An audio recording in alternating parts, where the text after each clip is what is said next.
I don't know about you, but there's some stories that from my childhood that have lived on in my family's lore. You know what I mean? Does anybody have any stories like that? Like stuff you did that your parents just won't let go? If you ever want some of those, my mom's sitting right back there, and she is more than enthusiastic to share ones on me. One of her favorites happened when I was 2, so I'm going to give it away. I was 2 years old. Now, if you have kids, if you've been around kids for any period of time, you know that every kid has, let's call them personality predispositions, okay? Kids are wired in interesting ways at times. And, you know, some kids are like enthusiastic and passionate, and some kids are just really calm. Some kids are really high energy, and some are kind of low energy. And some kids are mouthy, and some kids, I don't really understand this one, but some kids don't really ever talk. It will shock very few of you to know that some of mine are, I was, still am, fairly opinionated, and I can be a little mouthy, okay? So at 2 years old, these personality predispositions were already on full display. But there was one day in particular where nobody in my family remembers the circumstances surrounding this, but somehow or another, Mom did something to me that was just, I couldn't move past it, you know? Like really destroyed my future, deeply hurtful, and as a very opinionated 2-year-old, I knew that the only real solution to this was to make sure she knew how badly she had ruined things for me. And so in a moment of just a lot of clarity and like, hey, let's get this taken care of, I turned to her and apparently put my hands on my hips and said, Mom, you've ruined my life. Now, you'll be happy to know that I did overestimate the effect that whatever damage she had caused me that day was going to have on my future. Turns out she didn't ruin my life. She did not. She did, however, in the ensuing years, put a very effective curse on me, a very effective parental curse. You might be familiar, if you have kids, you might be familiar with this one. She would often over the years say to me things along the line of, one day when you have kids, you know, you put it on yours, didn't you? One day when you have kids, I hope that they act exactly the same way that you act. It was when my oldest, Brooklyn, was 2 that I knew the curse took, okay? So ironically, 2 years old, same age, right? Vanessa and I were sitting in our family room at our house in Kentucky at the time, and Brooklyn was sitting right in between us, and she was throwing a fit. And I don't have the first clue what it was about. It was not abnormal. Brooklyn also has some predispositions, right?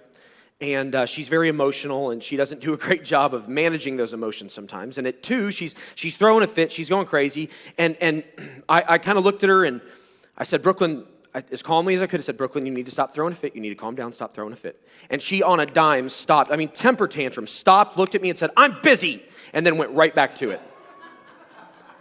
And we looked at each other over top of her head, and Vanessa said, I didn't deserve that curse your mother put on you. It's not. That's not actually what she said. What she did say was, what? I knew then that the curse took, and subsequently then had 2 other, kids who have their own particular versions of the curse. So parents, be aware, the curse works. More importantly, teenager, there's a few of you in the room, be aware that curse works. So watch what you do, because it's all going to come full circle one day, all right?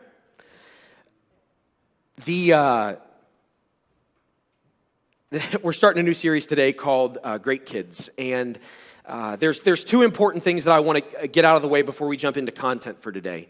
This series is going to be all about, it's very brief, 2 parts, quick in and out series, 2 parts, and what we're going to do is we're going to look at some biblical principles to help us parent well, for those of us that are parents. Now, the couple things right away. First of all, is we just came out of a series called Foundations, where we looked at principles to have healthier relationships. Now, if you're a parent, if you're a kid, if you're a person, those principles are going to help you in your relationships. And parents, those principles are really, really critical, especially as your kids get older. They're very important principles to put into place in your parenting. In fact, this series, and then we're doing another series in the fall, a series that's really specifically around marriage. Those series kind of were birthed out of the Foundations, the relationship series. I knew I couldn't cover everything in marriage and parenting in one series, and so I wanted to do a series just on relationship principles. So those principles are really important, parents, to put into place now with your kids, and then especially as they get older. Kids, teenagers, those are important principles for you to put into place in your life too. If you can put them into place now, you'll save yourself a ton of heartache. I don't know that I've ever met anybody who, with the 4 principles we talked about in that series, would say, I don't wish that I'd have done those things or gotten those things in place earlier in my life. Like everybody says, I wish I was better at that when I was younger. So the more you can put those things into place now, the better off you'll be. So if you miss any of those, they're online, citynorth.church or YouTube. The second thing that I want to get out of the way is that for some of us right now, we're in the thick of parenting, right? Like we got young kids at home, day in and day out. Like I've got 3, right? And half of my life, I feel like it's just survival. Like, can I get to tomorrow without losing my mind or leaving a kid somewhere? Or, can we get to tomorrow? I feel like that's half of my life.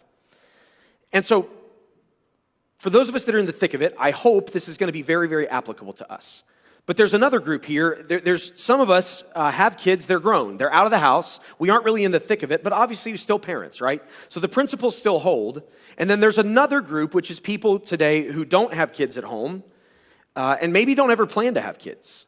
I want to be really clear that although, yes, I'm going to talk very specifically about parenting for the next couple of days, there's something very important you can do with this information. It's not applicable to you. Okay, so if you don't have kids at home right now, if you're not in the thick of it, there's still a really important role you can play because there are people you care about who do have kids at home and need help sometimes.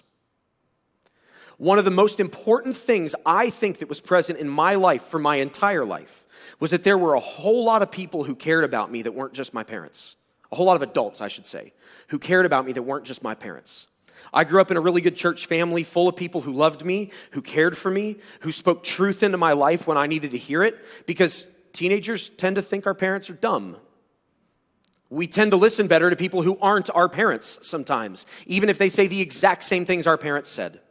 And so if you don't have kids, maybe if you don't even ever plan on having kids, you can still play a really important role in helping kids within a church family or just within your own family. You can still play a really important role in supporting parents when they need it, when they're worn out and they're tired and they're exhausted. And B, even in speaking truth into those kids' lives to help reinforce good things from their parents, okay? So they're still applicable, like learn the principles and use them even if you're not using them on your own children, all right? So all that said, we are gonna be looking at parenting today. And this is part of the reason why I want to do this series is because I am acutely aware of how difficult parenting is. And everybody talks about how hard parenting is, but the truth is until you're in the middle of it, you just don't really know. For me, easy, hands down, hardest thing I've ever done in my life. I don't know if that's the case for those of you who are parents. For me, easy, hardest thing I've ever done in my life, hardest thing. There are some people, very strange people, who seem to be really good at being parents. I don't understand this, like at all. What I do understand is that for most people, it's really difficult. And it's difficult for a whole lot of reasons, but the biggest is that every kid is different, right? Every kid is different. There's no way to say, okay, if I do this, and this, then everything's going to turn out great. Because I might do this, and this, and like my first kid turns out pretty decent, and then if I do all those same things for my second kid, they could end up totally different than that. Because they're a different human. And just as relationships are hard, so is parenting. Now, teenagers, I want to let you in on a secret, okay? This is important. This is really important. Your parents, we have no idea what we're doing. None. Your parents will never admit that to you. Well, maybe they will, but I'll admit it to you. Now, you might be thinking like, well, I'm going to side-eye them right now and be like, yeah, I knew you were dumb. Don't do that, because if you have kids one day, you also will have no idea what you're doing. Zero. Again, because every kid's different. And here's what I can tell you, okay? I let you in on the secret. Your parents are clueless about how to parent you. But here's what I can also tell you. They love you very, very deeply. And they would do anything to see you turn out to be great, great people. They're proud of you. They want the best for you. And yeah, sometimes they yell at you. And sometimes you think they're really dumb. And sometimes, as a parent, I do things and I think, I'm really dumb. But for the most part, what I'm doing, well, all the time, what I'm doing is the very, very best that I know in any given moment to raise you right. So, teenagers, cut your parents slack. Be patient with them. Because just as you don't know how to navigate life, they don't always know how to navigate parenting. And so that's what this series is going to be all about. How do we navigate parenting? And in the very, very worst of moments, again, in the very worst of moments, what I know from my own life, and maybe you've experienced this, maybe you haven't. In the very worst of moments, I would tell you that I feel like a failure as a parent. Now, those moments are fleeting for me. I don't feel that way often. Total transparency, this past Tuesday, one of the worst days I've ever had as a parent. I mean, one of the absolute worst. It was a terrible day. I legitimately felt on Tuesday like, maybe more than any other time in my life, like I don't have the first clue what I'm doing. I felt like I'd failed my kids, like truly failed them. One of them in particular. In the very worst of moments, I know that most parents deal with feeling like, have I ruined my kids? And that particular thing is what I want to zero in on today. This feeling of failure that sometimes we can have as parents. And again, if you're not a parent today, let me be really clear with you. One of the very best things you can do is if you ever hear one of your friends who has kids expressing a sentiment like that, remind them that they aren't. Remind them they aren't. But we have these emotions. We feel this thing sometimes. The question really that I want to deal with is, why do we feel that way? As parents, why are there moments where we feel like failures? Is it true? Is it real?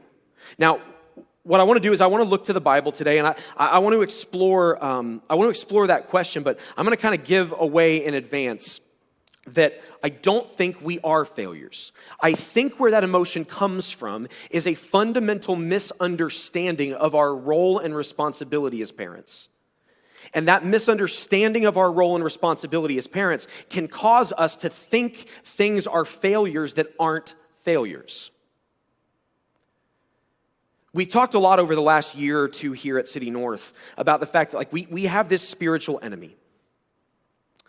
Satan, his goal is to lie to us and tell us things that aren't true so that we will engage in a whole lot of misplaced and problematic thinking and even behaviors and attitudes toward people. And I think that Satan's number one goal, I don't have any evidence for this, it's just anecdotal, but I think Satan's number one goal against us as parents is to get us to believe we're failures. Because if he can do that, it'll derail our parenting efforts, it'll derail our confidence, it'll cause us to end up making poor decisions, it just messes everything up. And I think that it all comes back to this one fundamental misunderstanding that we have at times as parents. So we're going to look to the Bible today to explore this a little bit. We're going to start in the Psalms. And what I'm going to do is we're going to look through some kind of isolated individual verses with the goal being to paint a picture, to allow the Bible to paint a picture of an important truth about our role as parents that, again, I don't think is something we think about very often, okay? So we're going to start in Psalm 139. And in this particular psalm, the psalmist writes, "For you created," speaking of God, "you created my inmost being. You knit me together." That's an important word. "You knit me together in my mother's womb. I praise you because I am fearfully and wonderfully made. Your works are wonderful. I know that full well." Has anybody ever knitted? Is there anybody in the room that knits? More power to you. I have watched people knit, and I'd rather watch paint dry. I just don't. It looks so tedious and monotonous and boring. Here's why that matters. Because if the word used there is that God knit us together, knitting takes time. It takes intentionality. It takes long-term commitment. I mean, maybe there are master knitters that can just knock stuff out real quick. I don't know. But most people that I know, like, it takes some time to knit something well. There's this idea baked into this psalm that if God knit us together inside our mother's womb, there's intentionality, there's purposefulness, there's a commitment, there's care given. A guy named Paul wrote a similar kind of a thing in a letter that he wrote to the church in an ancient Turkish city called Ephesus. The letter is called Ephesians today in our Bible, and what Paul wrote in Ephesians 2 is he wrote, "For we are God's handiwork." If you're a note taker, circle that. We're God's handiwork. Created in Christ Jesus to do good works which God prepared for us in advance to do. So again, here's this idea of purposefulness, thoughtfulness, like planning. It's amazing to me how popular kind of bespoke and craft items have become over the last few years, you know? It makes sense, though, because in a world that's full of just mass-produced junk, to be able to have something that someone took their time on feels very, very valuable and is very, very valuable because time matters. Intentional planning and purposefulness, they matter. That's the idea here. God knit us together. We are his handiwork. God took his time. We aren't produced en masse. He cares enough to make us individually. And then to kind of complete this one part of the picture, there was a prophet named Jeremiah. And at the beginning of his book, he recounts a conversation that he had with God. Now, the first two examples we looked at, there are a couple different people who are kind of expressing their understanding of God's work in creating us. Jeremiah actually gives us the words God spoke to him when God called him to be a prophet. And this is what Jeremiah recounts as God's words to him. He says, God said, "Before I formed you in the womb, I knew you. Before you were ever born, I set you apart, and I appointed you as a prophet to the nations." Now, God was calling Jeremiah, a specific individual, to a specific task. So the calling here isn't really the important thing. It's what's around the calling, right? You see here in God's own words, the same sentiment that we saw in Psalms and that we saw in Ephesians. Before I formed you, I knew you. In other words, God went, I need to create somebody to do this thing. I'm going to create this guy. There was planning, there's purposefulness, there's intentionality behind it. Now, you know, I've had three kids. Again, I've had three kids, and when my wife had all three of our kids, there was just this unbelievable excitement about.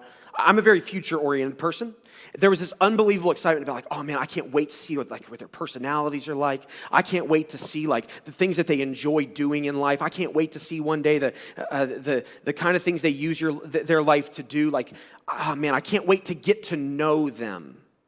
You know, Vanessa was just like content to hold a baby. I was like, oh, I can't wait to like see who they are. If we believe what Jeremiah wrote here and what I think we see in Psalms and Ephesians, like for me, there was excitement around getting to know this kid, but God already knew him. I didn't. It takes time. And whether a biological or an adopted kid, you know that like when that kid is new, there's all this excitement about like learning who the kid is. That's great for us, but God already knew him. God knew him before they were even in the womb. God knew that person. There's purposefulness, there's intentionality. Now, I want to jump to get the second part of our picture. So we've got kind of this first picture of God creating with intentionality, purposefulness, care, all that. The second part of the picture is really important too. So we're going to jump back to the Psalms, to Psalm 127. And in Psalm 127, there's this theme throughout it. It's a fairly short psalm. And throughout it, the idea is the psalmist is saying, like, we think that we make life what it is. We tend to look at it like somehow we're the ones that create and shape life, but in reality, it's God. It's God who brings meaningfulness. It's God who brings purpose. It's God who makes life what it is, not us. And right in the middle of the psalm, again, it's very short, but right in the middle, the psalmist talks about children. And this is what he says. Children are a heritage. Now again, if you're a note taker, circle that word heritage. We're going to come back to that. Children are a heritage from the Lord. Offspring, a reward from him. Like arrows in the hands of a warrior are children born in one's youth. I want to pause for a minute, and I want to address something there that might throw you a little bit. The second part of that first line is offspring a reward from him. That can be a problematic statement to some people. I just want to take a moment, and we don't have time to go into all of that today, but it is not quite as straightforward as that reads. I'm just going to say it that way. It's not like if you don't have kids, God's punishing you. Maybe that's the best way to say it. Don't read it like that, okay? But what I do want to focus in on today is that word heritage that I had you circle. Heritage. The word heritage that's written here is the ancient Hebrew word nahala. Nahala. That word is translated by Baker's Bible Dictionary, which doesn't that sound like a fun book to read? That's all right. I read those, so you don't have to. It's great. That word is translated in the Baker's Bible Dictionary as possession, property, or inheritance. Possession, property, or inheritance. In fact, in the New International Version, which is what I typically preach from and is what we're reading today, the New International Version translates the word nahala. It's used 220 times in the Old Testament. 5 times they translate it as heritage. 188 times they translate it as either inherit or inheritance. There are some other translations that actually translate it as gift. Now, the idea here is pretty clear. The word nahala essentially means something that was the possession of one person, but now has been given as the possession of another. In the way that you might receive an inheritance from a grandparent who passes or a parent who passes or something like that. We could very accurately translate that verse to say, children are God's inheritance, or children are God's gift to us. But it's critical that we understand that the idea underneath this, the idea underneath the word heritage there, is that children are the possession of God that he gives us. They aren't ours, they're his. And they're only ours now because he's given them. Now, James, the brother of Jesus, actually gets at this same idea in his book. He gets at the idea of gifts. So again, if we could accurately translate this as gift, James talks about gifts in his book, and he writes this: every good and perfect gift, which, I would argue that children are good, not always perfect, but every good and perfect gift is from above, coming down from the Father of heavenly lights, who does not change like shifting shadows. Now, James is not talking specifically about kids, but he's talking about the good things from God. So James is reiterating this idea that it is the gifts that we have, the good things we have in our life, they're a gift from God. They're his that he gave us. Children are a good thing. They're a gift from God. And yes, parents of biological kids, we had a role in bringing that child into existence. But at the end of the day, who was it that created us and knit us together and gave us the ability to bring life to the earth? It was God. Children are a gift from God. They are his. And they're a gift. Now, we're going to jump one more time back to the Psalms, this time to Psalm 24. And we're going to look, again, we're going to kind of finish up this second part of the picture that I want us to have today. The psalmist here writes, "The earth is the Lord's and everything in it, the world and all who live in it, for he founded it on the seas and established it on the waters." Now here the psalmist is very clear. Again, the earth is the Lord's, everything in it. The water, or the world, and all who live in it. Not some, all. Children are the Lord's. And so again, we've got 3 images here that fairly specifically show that children are God's. They're God's. They're not mine. They're his. The implications of this, they're pretty huge. When we think of children as ours, The reality is we're thinking of children in a way that we weren't really supposed to think of children. They're God's. They're given to us as an inheritance. They're given to us as a gift. But even in that, we need to think of it slightly differently than perhaps we would in a normal sense. When I give a gift to somebody here, I assume I'm giving that gift as a permanent, like it's yours. This is yours now, right?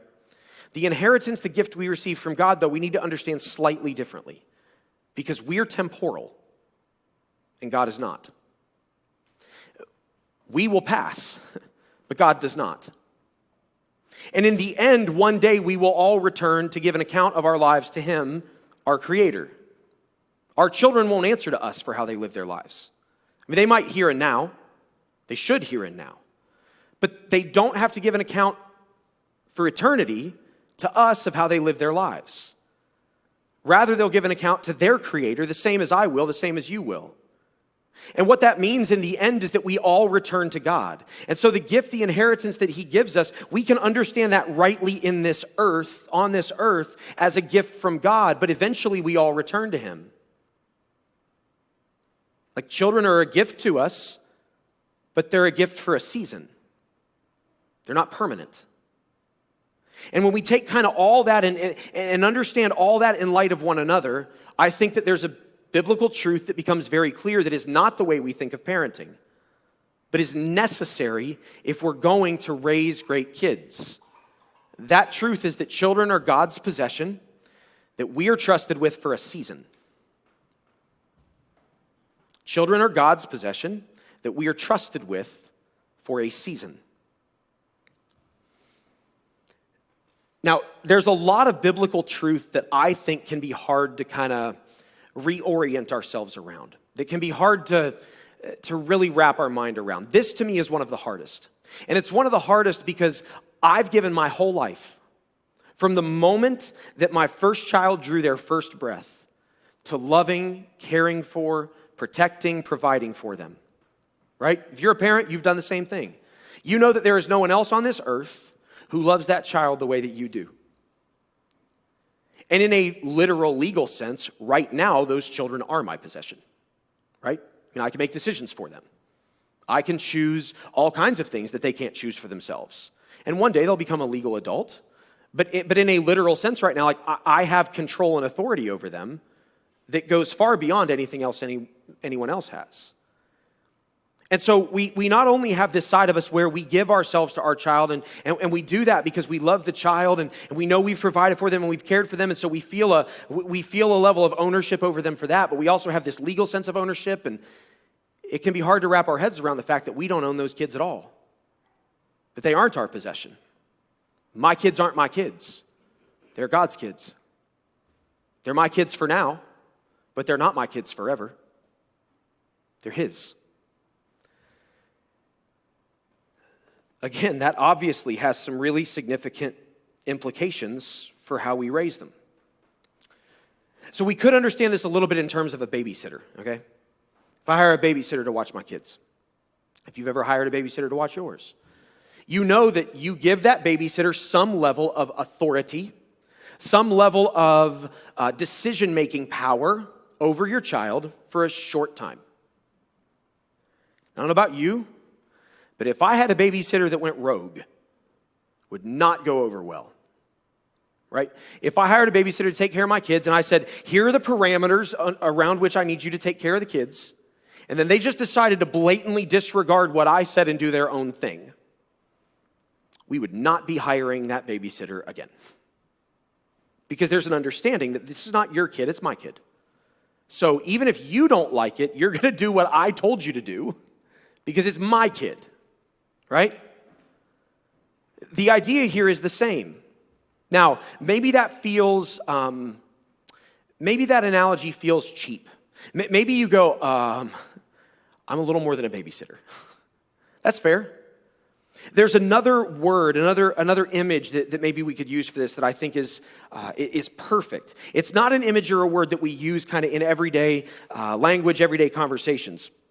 But dictionary.com defines a steward as a person who manages another's property or financial affairs, one who administers anything at the as the agent of another or others.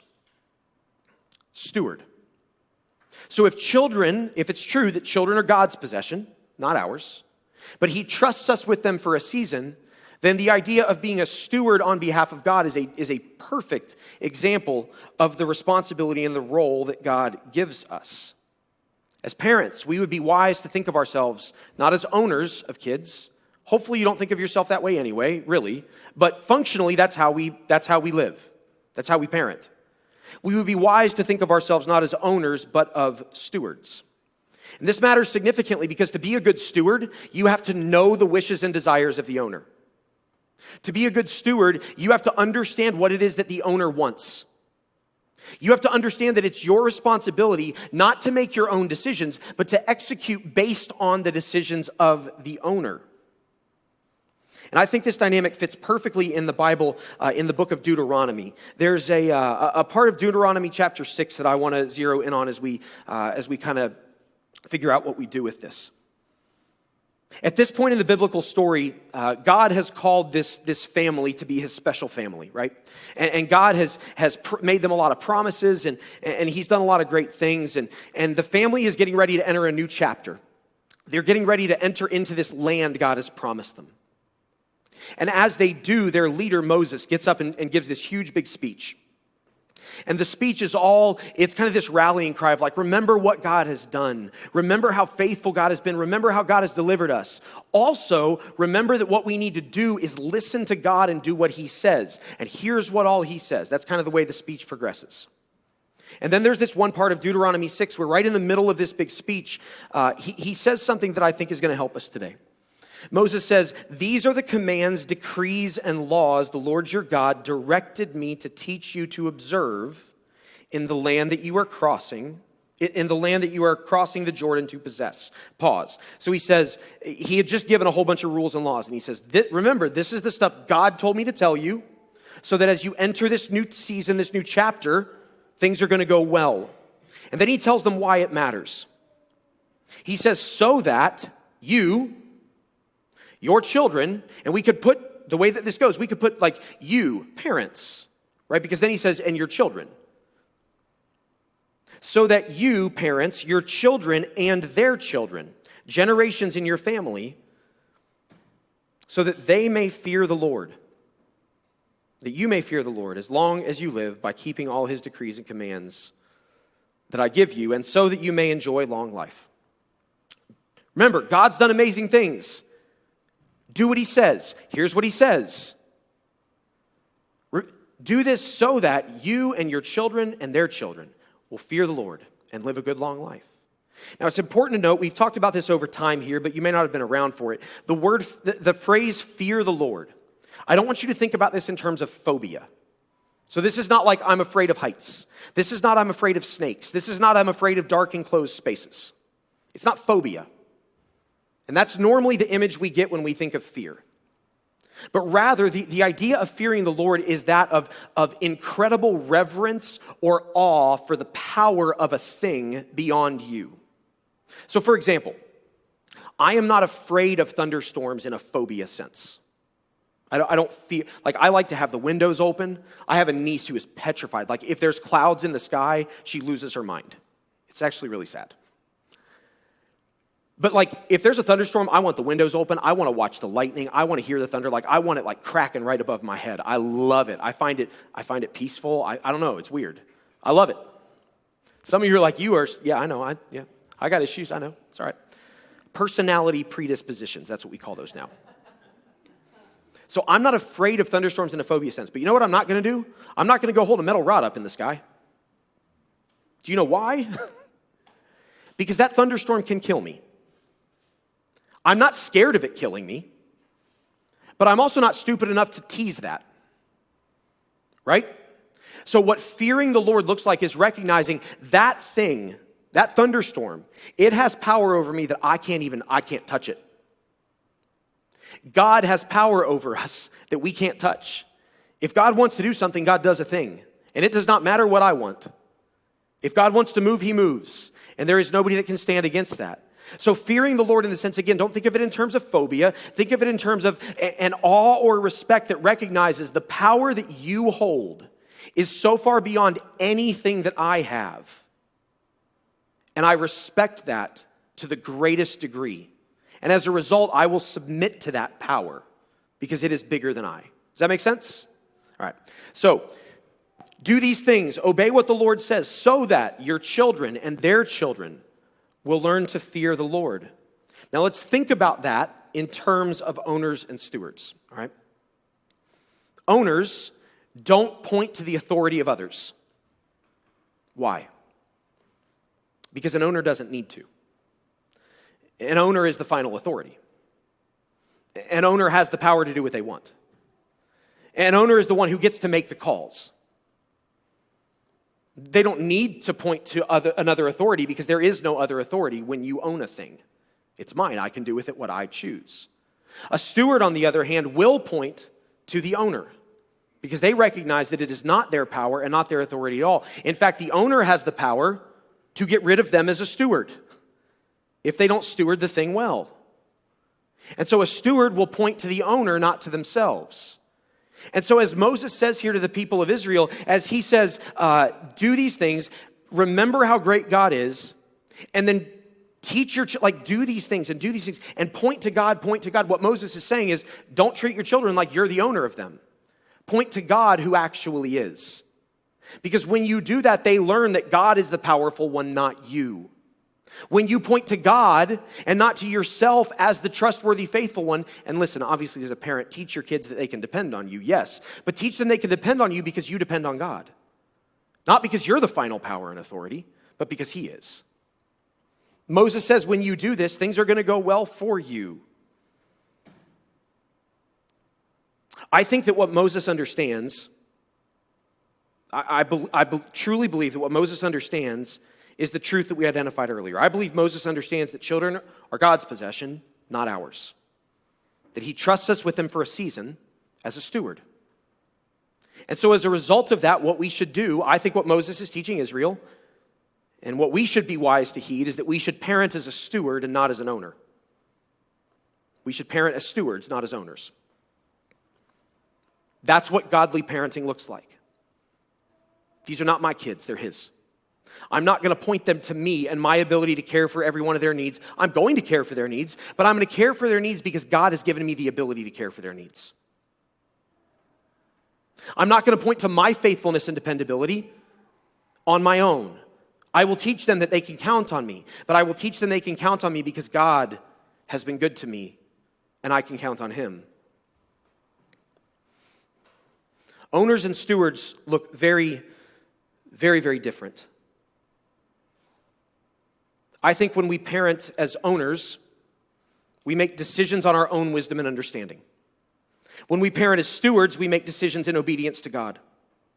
When we parent as owners, I think often our sense of value and self-worth is tied to the success or failure of our kids. Right? We feel like we're doing great if our kids are doing great, and we feel like we're not if our kids are not. But when we parent as stewards, we recognize that we have value and self-worth in Christ, and that it is Him that controls our kids at the end of the day, not us.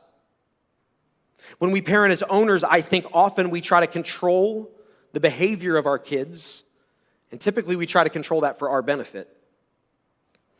But when we parent as stewards, I think we guide and we point to Jesus for their benefit. When we parent as owners, I think we try to create a good future for our kids. But typically we try to create a good future that makes sense to us. And when we parent as stewards, we point them to Jesus and allow God to direct their paths, even if it doesn't make sense to us at all. When we parent as owners, sometimes we can parent like lone rangers who have no accountability. When we parent as stewards, we recognize that one day we will stand before God and give an account for how we handled the precious gift He gave us. When we parent as owners, at times, we can orient our lives around our kids because it is their success or failure that gives us meaning. But when we parent as stewards, we orient our lives around Christ recognizing that it is Him that gives us meaning alone. I'm actually going to talk more about that one next week. But most importantly today, when we parent as owners, I think we end up opening the door for Satan to whisper that lie of failure into our lives. Because if we're an owner, it's our responsibility to ensure the success of the possession. Right? As a little bit of a simple but I think appropriate illustration of this, I've had to wrestle this concept in my own life as a pastor and recognize that, like, the church is not my church. In fact, it really bothers me when people say, like, your church to me. It isn't mine. It's God's. If it were mine, the journey wouldn't have looked the way it looked. We'll say it that way. I had different plans. I had different ideas. It's God's. It's not mine. And when we parent as owners, we look at it and go, well, the ultimate success or failure, that's on me. When we parent as stewards, we recognize that the children that we love so deeply are children that God loves more deeply than we ever could. They're children that we had a hand in creating, but they're children that He formed, that He knit together before we ever knew them. If we parent like an owner, we open the door for Satan to tell us, you have failed, and the evidence is right there. When we parent as a steward, we recognize that one day we will stand before God in heaven, and we will give an account for how we parented. But you know what we won't have to answer? What their GPA was, what college they got into, what they majored in, what kind of jobs they worked, the kind of money they made. We will not have to answer to God for the things that often we determine success or failure on in this life. He ain't going to ask us those things. I think what He's going to ask us is, did you do your best to point them back to me? And did you trust me with their future and not you? Because that's what a steward does. They point to the owner, and they trust the owner for the success or failure of the thing, recognizing I play a role, but ultimately it isn't on me. Now, maybe that sounds odd. What I don't mean is that you shouldn't care what happens with your kids. What I don't mean is that if your kids begin to make bad decisions, you shouldn't be concerned and try to help correct that behavior. You should. That's your role as a steward. But what you should recognize is, in the same way that you are an individual person who makes their own decisions about their direction and their relationship with God, so too are your children. And I've known a lot of really good people, a lot of really good Christian parents who had kids that, in some cases, for a season walked away from God and made very poor decisions. In some cases, who walked away from God for a lifetime and have never come back. And those parents could have spent a lifetime feeling like, I have failed in my responsibility.